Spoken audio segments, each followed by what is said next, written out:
اس کی آزمائش کسی بھی طریقے سے ہو سکتی ہے، وہ کسی بھی طرح سے اپنے اور قریب کر سکتا ہے آپ کو۔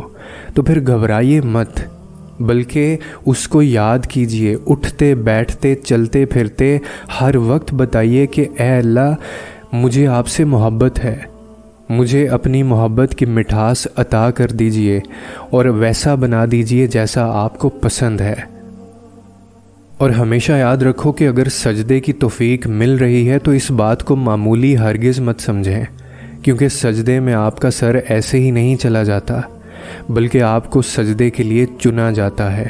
اللہ تعالیٰ آپ کو منتخب کرتا ہے اپنی عبادت کے لیے، یہ اللہ تعالیٰ کی طرف سے خاص قبولیت ہوتی ہے، اور یہ توفیق صرف ان کو ہی نصیب ہوتی ہے جنہیں اللہ تعالیٰ دینا چاہتا ہے۔ اللہ یقین والوں کے لیے راستے بناتا ہے، اور جانتے ہو یقین والے کیسے ہوتے ہیں؟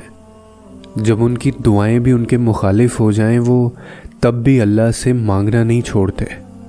ایسا یقین کہ جب ان کی ساری دنیا ان کی آنکھوں کے سامنے بکھرتی ہوئی دکھائی دے رہی ہو، اور وہ تب بھی آسمان کی جانب دیکھ کر کہتے ہیں ہمیں پتہ ہے تو ہمیں تھام لے گا۔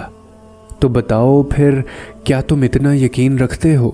کیا تم اتنا یقین رکھ سکتے ہو اس ذات پر کہ اپنے منصوبوں کو اس کے منصوبوں کے لیے ختم کر دو؟ نہیں، تم تو فوراً ڈر جاتے ہو اور پھر زور زور سے کہنے لگتے ہو کہ اللہ نے میری دعائیں سنی ہی نہیں۔ بھول گئے ہو کہ اللہ کہتا ہے کہ تم کیا سمجھتے ہو کہ تم کہو گے میں ایمان لایا اور پھر تم آزمائے نہ جاؤ گے؟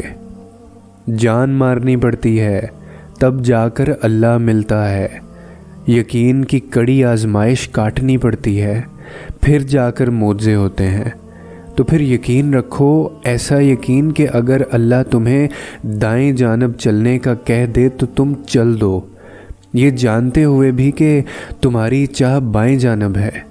پھر دیکھو کیسے وہ بائیں کو دائیں طرف لے آتا ہے اور تمہیں اس راستے سے اپنی قدرتیں دکھاتا ہے، جہاں سے تمہیں کچھ بھی ملنے کی توقع نہ ہو، جہاں سے تمہیں کوئی چیز ملنے کا گمان نہ ہو، وہ وہاں سے بھی تمہیں دے سکتا ہے۔